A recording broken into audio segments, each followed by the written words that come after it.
બનાવવાના છે। કેમ કે ઘણા લોકો કેળાનું શાક નથી ખાતા, પરંતુ જો તમે આ રીતના તમે તેનો સંભારો બનાવી નાખશો તો અવશ્ય ખાઈ જશે। તો તમે ચોક્કસ બનાવશો, અને નવા હોય તો ચેનલને સબસ્ક્રાઈબ કરી દેજો, લાઈક કરી દેજો, શેર કરી દેજો અને કોમેન્ટમાં બતાવજો। આજે આપણે બનાવવાના છે તેથી કેળાનો સંભારો કઈ રીતના બને છે તે હું તમને બતાવવાનું છે। ઊભી શીરવાળો સંભારો બને છે તે આપણે બનાવવાના છે। તો અહીં આપણે કેળા છે તેને તો આપણે આ રીતના આપણે છે પહેલાં તો આપણે કટ કરી નાખવાના છે। હવે આપણે આગળ કઈ રીતના કરવાનું છે તે તમને બતાવું। અહીં કટ કર્યા બાદ તેને આપણે છે આ રીતના આપણે છે તે શરીરની મદદથી છે તેની છાલ છે તેને આપણે પાડી નાખવાની છે આ રીતના। આપણે છે તે બધા કેળાની છે તે છાલ પાડવાની છે, પણ એક પછી એક આપણે પાડશું, કેમ કે આપણે એક સાથે બધા કેળાની છાલ નથી પાડી નાખવાની। અને આ જે ગ્રીન ભાગ છે તે આખો છે તે બહાર કાઢી નાખવાનો, એટલે છે તે આપણી છે તે પરફેક્ટ એવો છે તે સંભારો બને છે, જે તમે ક્યારેય નહીં ખાધો હોય તેવો બની જશે સંભારો।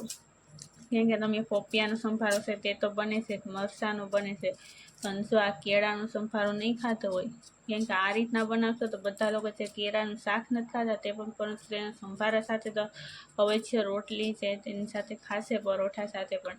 હવે છે તેને આપણે આ રીતના છે તમે જોઈ શકો છો તેને આપણે ફોલી નાખવા છે કેળાની છાલને કાઢી નાખી। તો હવે છે તેને આપણે છે તો અહીં આપણે એક તપેલી લીધી છે, તો તપેલીની અંદર છે તો આપણે આ રીતના વચ્ચેથી પેલા બે ભાગ કરી નાખવાના છે આ રીતે, અને ભાગ કર્યા બાદ તેને આપણે આ વચ્ચેથી પણ એક કટ કરી નાખવાના છે।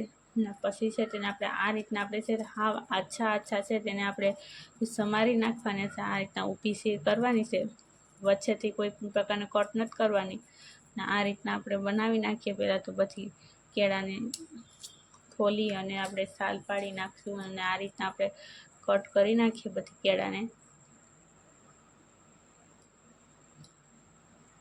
તમે જોઈ શકો છો કે આપણે કેળાની છાલ પાડીને આ રીતના છે તો આપણે જે પ્રકારના આપણે ચિપ્સ બનાવતા હોય છે તે જ આકારથી આપણે છે તો આ રીતના આપણે પતલી એવી સાઇઝથી છે તો આપણે કટ કરી નાખ્યા છે। ને હવે આપણે છે તે મરચાં અહીં આપણે લીધા છે, આ રીતના મરચાં આવે છે તે લીધા છે, તેની અંદર તીખાશ ના હોય એટલા માટે થઈને, અને તીખું ખાતા હોય છો તો ત્યાં પટ્ટી મરચાં આવે છે તેનો પણ તમે યુઝ કરી શકો છો।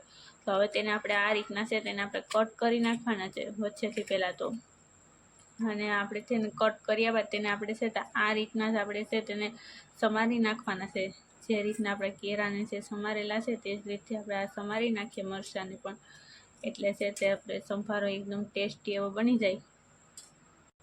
અને તમે જોઈ શકો છો કે મરચાંને પણ આપણે છે તો આ સાઈઝથી આપણે છે તે કટ કરી નાખ્યા છે। તો હવે આપણે આગળ કઈ રીતના કરવું તે હું તમને બતાવું।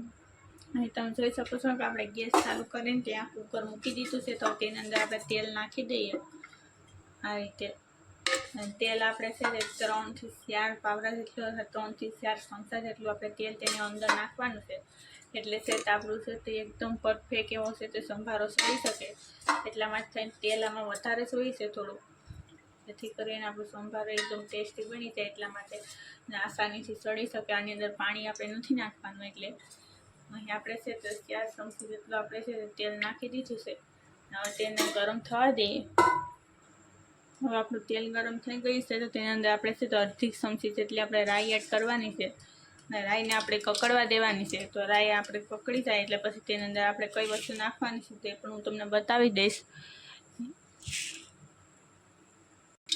હવે આપણી રાઈ કકડી ગઈ છે તો હવે તેની અંદર છે તો આપણે મેથી એડ કરવાની છે, અને મેથી ન ભાવતી હોય તો તમે સ્કાઈપ પણ કરી શકો છો મેથીને। અને મેથી નાખ્યા બાદ હવે આપણે છે તેની અંદર નાખવાના છે તે આપણે જે મરચાંને આપણે જે આ રીતના આપણે કટ કરીને નાખેલા છે તે નાખી દઈશું આ રીતના।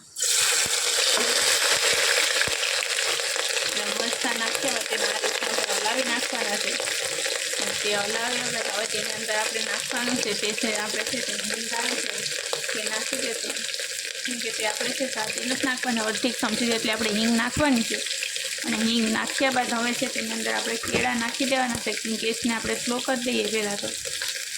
હવે આપણે તેની અંદર આપણે કેળા નાખી દઈએ, આપણે જે આ રીતે આપણે સમારેલા રાખ્યા, અને તેની અંદર આપણે છે બીજી કંઈ વસ્તુ આગળ નથી નાખવાની, હળદર કે નમક કે પણ પહેલાં તેને એમનેમ જ સડવા દેવાના છે થોડી વાર માટે।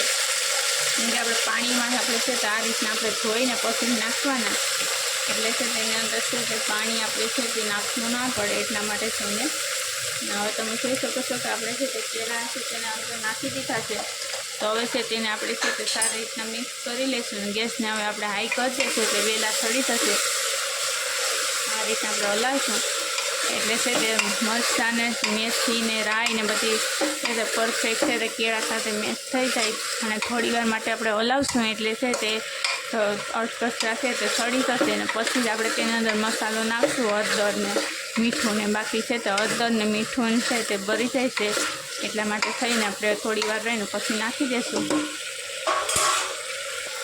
હવે તમે જોઈ શકો છો કે આપણા કેળા છે તે અધકચરા છે તે આ રીતના સડી ગયા છે. તો હવે તેની અંદર આપણે છે તે હળદર ને મીઠું નાખી દઈએ.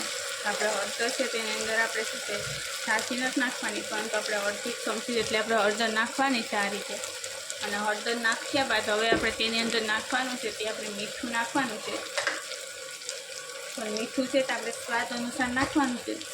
આ રીતના અડધી પૂણી ચમચી જેટલું આપણે મીઠું નાખી દીધું છે. અને હવે છે તેને આપણે સારી રીતે મિક્સ કરી લઈએ. આ રીતે ચમચાની મદદથી મિક્સ કરવાનું છે.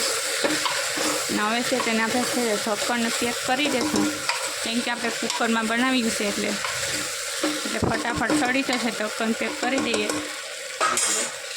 આ રીતના આપણે છે તે 1 થી 1.5 સીટી થશે એટલે મતલબમાં કે 2 સીટી થાય એટલે છે તે આપણું સડી જશે કેળાનો સંભારો. હવે આપણે છે તે 2 સીટી જેવું થઈ ગયું છે અને ગેસને આપણે છે તો હવે આપણે છે તે ઓફ કરી નાખ્યો છે. હવે આપણે જોઈએ આપણી સંભારો છે તે સડી ગયો હશે. તમે જોઈ શકો છો કે સડી ગયો હશે એકદમ આ રીતના. તો હવે આપણે તેને નીચે ઉતારી લઈએ. હવે ઠંડુ થઈ ગયું હશે તો તેને આપણે છે તે એક પ્લેટમાં કાઢી લેવાનો છે સંભારાને. આ રીતના તમે જોઈ શકો છો કેવો સરસ મજાનો છે તો આપણો સંભારો બનીને રેડી થઈ ગયો છે. તો તમે ચોક્કસ બનાવજો આ રીતે, એટલે બધા લોકોને ભાવશે પણ એવો જ આપણો સંભારો બની જાય છે. આ રીતના તમે પણ બનાવો છો કે નહીં એ કોમેન્ટમાં જરૂરથી બતાવજો. હવે તમે જોઈ શકો છો કે આપણો સંભારો છે તે એકદમ પોચો અને જે આ સડી ગયો છે પરફેક્ટ આ રીતના આપણે પાણી નાખ્યા વગરનો. તો તમે પણ ચોક્કસ બનાવજો. અને તમે જોઈ શકો છો કે આપણે છે તે આ રોટલી સાથે છે તેને આપણે સર્વ કરવાના છે. પણ તમે છે રોટલીની જગ્યાએ છે તમે રોટલા છે, સંભારાને છે તમે પરોઠા સાથે પણ સર્વ કરી શકો છો. અને બાળકોને જેને નથી ભાવતું કેળાનું શાક તેને તમે આ રીતના સંભારો કરીને આપશો તો તે અવશ્ય ખાઈ જશે અને બધાને ભાવશે પણ અને ફેવરેટ એ બની જશે. એટલા માટે તમે ચોક્કસ બનાવશો. અને નવા હોય તો ચેનલ સબસ્ક્રાઈબ કરી દેજો, લાઇક કરી દેજો, શેર કરી દેજો અને કોમેન્ટમાં બતાવજો તમે આ વિડીયો કેવો લાગે છે તેને. તમે પણ આ જ રીતના બનાવો છો કે નથી.